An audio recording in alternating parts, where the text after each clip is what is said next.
আসসালামু আলাইকুম। Easy study জুমের পক্ষ থেকে আপনাদের সবাইকে স্বাগতম। আজকে দেখাবো কীভাবে ত্রিভুজের পরিবৃত্ত অঙ্কন করতে হয়। আপনারা যারা ত্রিভুজের পরিবৃত্ত অঙ্কন করতে জানেন না বা ত্রিভুজের পরিবৃত্ত অঙ্কন করতে প্রবলেম হয়, আমার ভিডিওটি না টেনে দেখবেন, তাইলে ত্রিভুজের পরিবৃত্ত অঙ্কন করতে আপনাদের কোনো প্রবলেম হবে না। তো আমি এ বি সি একটি ত্রিভুজ নিয়েছি।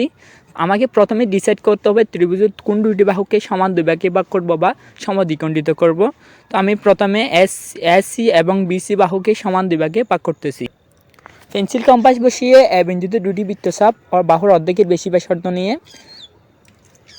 এরপর সি বিন্দুতে বাহুর অর্ধেকের বেশি ব্যাসার্ধ নিয়ে দুইটি বৃত্তচাপ,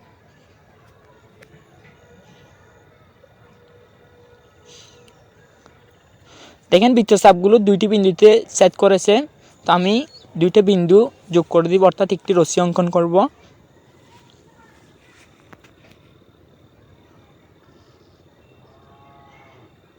তো স্কেল বসিয়ে রশ্মিটা অঙ্কন করতেছি। এরপরের কাজ আরেকটা বাহুকে সমান দুই ভাগে ভাগ করা। তো আমি বিসি বাহুকে সমান দুই ভাগে ভাগ করব।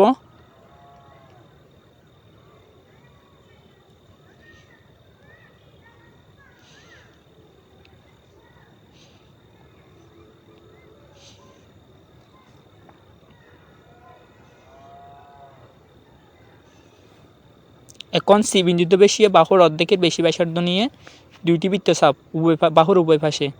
এরপরের কাজ থাকবে বি বিন্দুতে বসিয়ে বাহুর অর্ধেকের বেশি ব্যাসার্ধ নিয়ে দুইটি বৃত্তচাপ। ঠিক সেমভাবে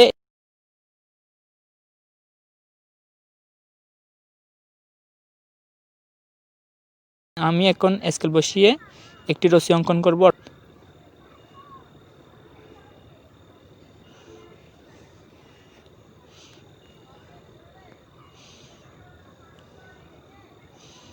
একটু খেয়াল করেন, রশ্মিটা কিন্তু পরস্পর একটা জায়গায় মিলিত হয়েছে মাঝখানে। এর নাম আমি উ দিব। এখন আমি যে বৃত্তটি আঁকবো একটি ব্যাসার্ধ লাগবে। সো আমি সি ব্যাসার্ধ বিশিষ্ট একটি বৃত্তচাপ অঙ্কন করব, যা ত্রিভুজের প্রতিটি কোণকে স্পর্শ করবে, অর্থাৎ ও কেন্দ্র বিশিষ্ট একটি বৃত্তচাপ অঙ্কন করবে, যে বৃত্তচাপটি এ বি সি ত্রিভুজের পরিবৃত্ত হবে। দেখুন বৃত্তচাপটি কিন্তু ত্রিভুজের প্রতিটা কোণকে স্পর্শ করতেছে।